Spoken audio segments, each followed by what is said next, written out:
Foundations of Indian Culture in Light of Sri Aurobindo. Is India Civilized? Chapter 1. आज हम क्या भारत सभ्य है उसको संक्षिप्त में देखेंगे। क्या भारत सभ्य है, इस चौंकाने वाले शीर्षक से एक पुस्तक तंत्र दर्शन के व्याख्याता और विद्वान सर जॉन वुडरॉफ ने प्रकाशित किया था, जो मिस्टर विलियम आर्चर के अतिशयोक्तिपूर्ण कटाक्ष के उत्तर में लिखा था।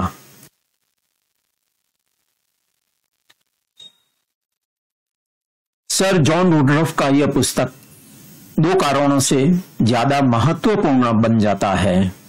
एक, उसने भारतीय सभ्यता की बचे रहने की बात खूब सुसंगत और ओजस्वी रूप में उठाई है।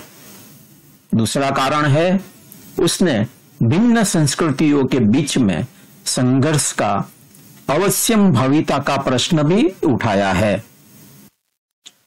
श्री अरविंद कहते हैं कि भारत में कोई सभ्यता थी या नहीं, यह प्रश्न भी विवादास्पद नहीं है, क्योंकि सभी विद्वान लोग स्वीकारते हैं कि भारत में एक विशिष्ट और महान सभ्यता विद्यमान थी।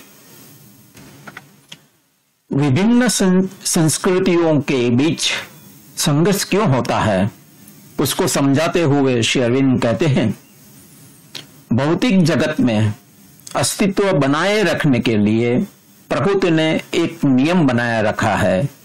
यह नियम है संघर्ष का नियम।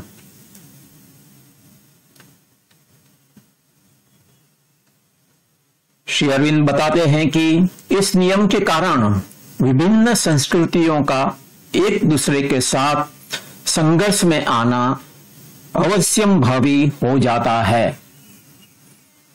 श्री अरविंद हमें सचेत करते हुए कहते हैं कि जब तक संघर्ष का नियम जगत में प्रवर्तमान है, तब तक मनुष्य को यह हीन नियम का सामना करना होगा।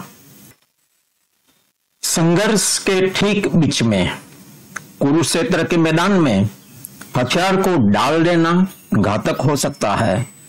जो सभ्यता सक्रिय प्रतिरक्षा की उपेक्षा करेगा, उसका विनाश हो जाता है। युद्ध की परिस्थिति में शस्त्र अस्त्र का त्याग कर देना विनाश को निमंत्रित करना है, और इससे कोई आध्यात्मिक लाभ भी नहीं होता। ऐसा नहीं था कि भारतीय संस्कृति आत्मा तत्व पर ही ज्यादा महत्व रखती थी। भारतीय संस्कृति आत्मा के साथ साथ जीवन को भी प्राथमिकता प्रदान करती थी। भारतीय संस्कृति में पदार्थ को, यानी कि बाह्य रूप को भी आत्मा का ही अभिव्यक्ति मानी जाती है। मिस्टर विलियम आर्चर का मूल उद्देश्य स्पष्ट रूप से राजनीतिक था। उसका मानना था कि नई विश्व व्यवस्था तर्कवादी और जड़वादी यूरोपीय रीति नीति एवं विधि विधान के अनुसार बने और यूरोप जगत में शासन करे। निसंदेह भारत इस आक्रामकता का विरोध करने के लिए जाग रहा है तथा अपनी रक्षा भी कर रहा है, परंतु यह अभी भी पर्याप्त रूप में नहीं है। आज यूरोपीय सांस्कृतिक आक्रमण का संकट सिर पर मंडरा रहा है। अब भारत को चुनाव कर लेना पड़ेगा कि उसे इस प्रचंड आक्रमण के सामने जीना है या मिट जाना है। यह संकट काल में सर जॉन वुडरॉफ सबल आत्मरक्षा के लिए हमें अभिप्रेरित करते हैं, लेकिन श्री अरविंद का मानना है कि सबल और सक्रिय आत्मरक्षा के साथ साथ तीव्र आक्रामकता भी खूब जरूरी है। थियोसॉफी का आंदोलन और शिकागो में स्वामी विवेकानंद का प्रकट होना हिंदू नवजागरण की सृजनात्मक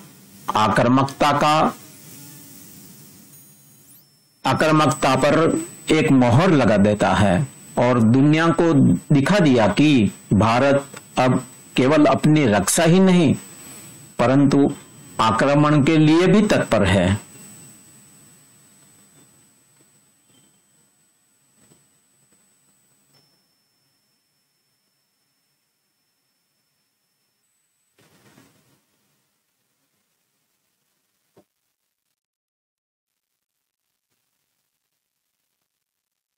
सर जॉन वुडरॉफ प्रोफेसर डिकिंसन के कथन को सामने रखते हुए कहते हैं कि अभी संघर्ष एशिया और यूरोप के बीच में नहीं रहा परंतु भारत और शेष जगत के बीच का संघर्ष बन गया है।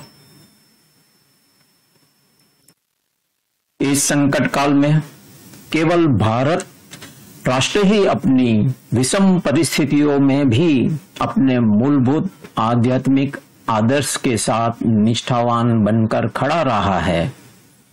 भारत ही ऐसा राष्ट्र है जिसने पश्चिमी संस्कृति के आक्रमण के सामने घुटने टेके नहीं, झुकना नहीं सीखा। भारत पाश्चात्य संस्कृति से कुछ प्रभावित अवश्य हुआ है पर अभी तक हारा नहीं है। भारत को अपनी रक्षा करनी होगी। इसके लिए उसे अपने सांस्कृतिक विधि विधानों को इस प्रकार नवचेतन बनाना होगा कि वे अपने प्राचीन आदर्श को अधिक तेजस्वी, अधिक घनिष्ठ एवं पूर्ण रूप में दुनिया के सामने प्रकट करें। जब तक विरोधी संस्कृति का आक्रमण जारी रहेगा तब तक संघर्ष काल का स्वीकार करके अपनी रक्षा करनी होगी। यह है क्या भारत सभ्य है अध्याय 1 का संक्षिप्त विवरण। विस्तृत जानकारी और अभ्यास के लिए श्री अरविंद का मूल पुस्तक का अभ्यास ज्यादा सहायकारी सिद्ध होगा। आप सबको विनती है, अनुरोध है कि श्री अरविंद का भारतीय संस्कृति के आधार पुस्तक का गहन अध्ययन करें और अपनी भारत माता की शक्ति को पहचाने। अस्तु। Foundations of Indian culture in light of Shri Aurobindo. Is India civilized? Chapter 1। आज हम क्या भारत सभ्य है उसको संक्षिप्त में देखेंगे। क्या भारत सभ्य है?